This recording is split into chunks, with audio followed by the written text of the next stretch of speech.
welcome to another episode of Quinlan Travels. We've got a fun little vlog for you today. We are visiting the Isle of Wight. Apparently we're going to the best ice cream spot on the island. Oh, the best ice cream spot on the island, and that is an insider tip from locals who live there. And we're getting some good insider information, which we will pass on to you and let you know those places to go and visit. But I'm really excited about this one because I do love getting the boat, the ferry over to the island. It has a sun deck that you can go and spend some time on, watch as you pull away from Lymington, and then you can start to see the island appear in the horizon, and I think that's really cool. Whereas Becca is from the island and has many rushing to catch the ferry. Allowing an extra sort of 3 hours for the journey. In fact, I'd say this is my favourite route. We're going Lymington to Yarmouth. It's about 35 minutes this one, so it's car and foot passenger ferry. There's a couple of different options. We're going to drive there, park, and then do foot passenger. And I think that's the foot passenger ticket for the two of us has been £68. So we'll head out on a Friday, come back on a Sunday. It's a really cool sort of start to your adventure. You definitely feel like you're going on an adventure, you're going somewhere different because you've got to get a boat there. And then when you arrive in Yarmouth, it's a really cool sort of old school little town. I think it just sets up the Isle of Wight trip really, really nicely. Hopefully we get some nice sunshine for the journey over, some smooth sailing seas, and we'll take you along for that journey and show you what the boat is like.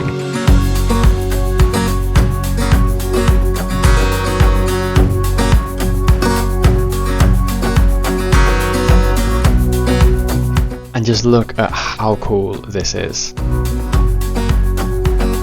This has to be one of the best starts to a journey you can take. The sun is shining, the sea is blue, and you can just see for miles. And it's such a cool way to start your journey and then start to see the island.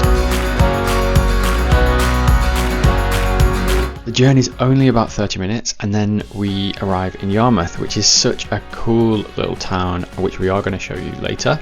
But now we are going to get picked up by the locals who are going to show us around. Now this is local secret number one, and it has to be one of the best cafes that we've been to for a long time. As you arrive to the village, there's these really beautiful stone buildings with thatched roofs, and you really get that village vibe.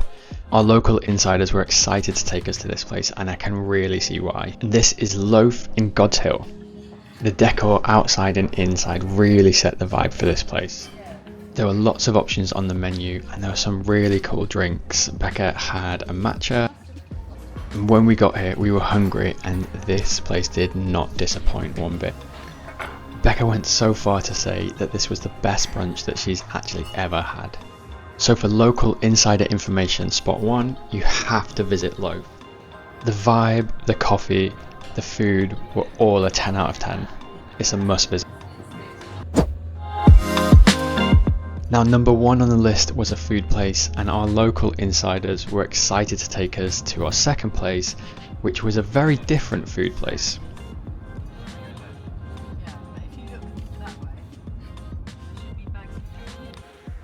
Local secret number two is Crave Ice Cream Store.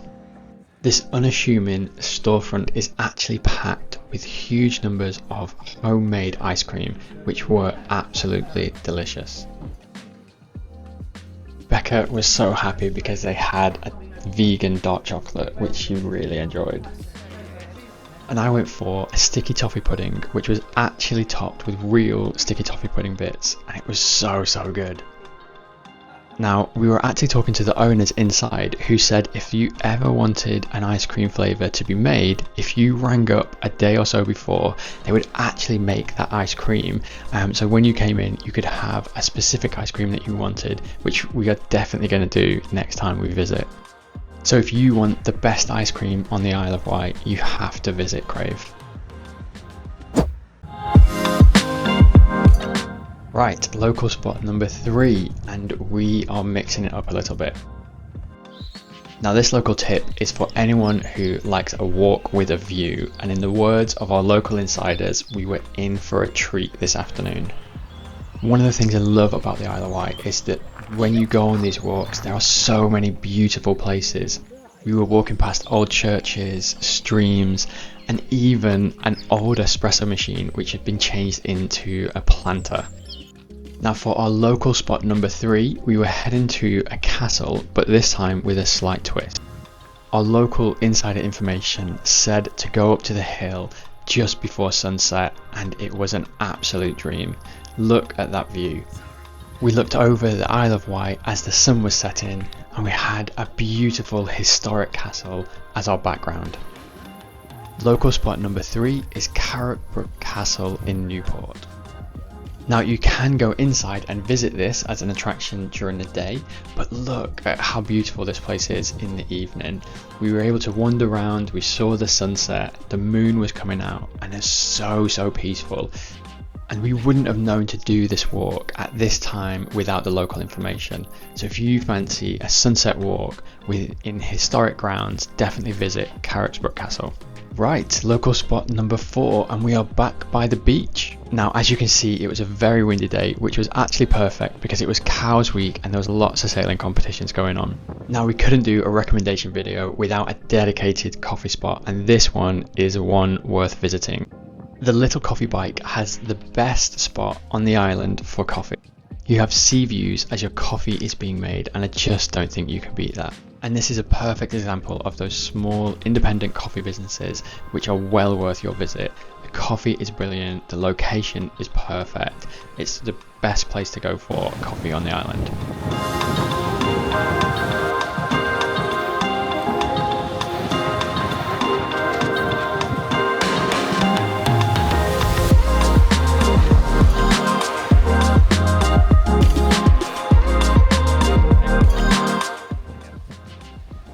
So we are starting to wrap up our weekend on the island and we are heading back to Yarmouth. There is one more spot that our locals wanted us to try before we headed back on the ferry.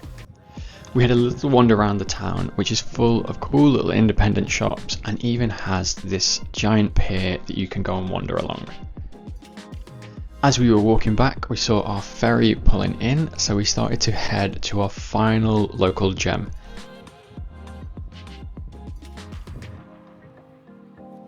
Local spot number 5 is all about baked treats, and this one does not disappoint.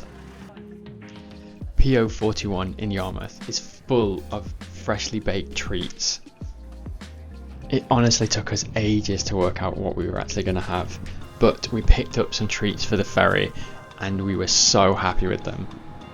So once we had our treats secured, we made our way back onto the ferry and we were about to tuck in. And that takes us to the end of our Isle of Wight local guide insider tour. We hope you liked those 5 spots and we hope you go and visit them because they are true gems of the Isle of Wight, which offers such a great variety of places and things to do. This weekend was definitely full of food, coffee and amazing views. So hopefully we'll see you again soon for some more Quinlan travels.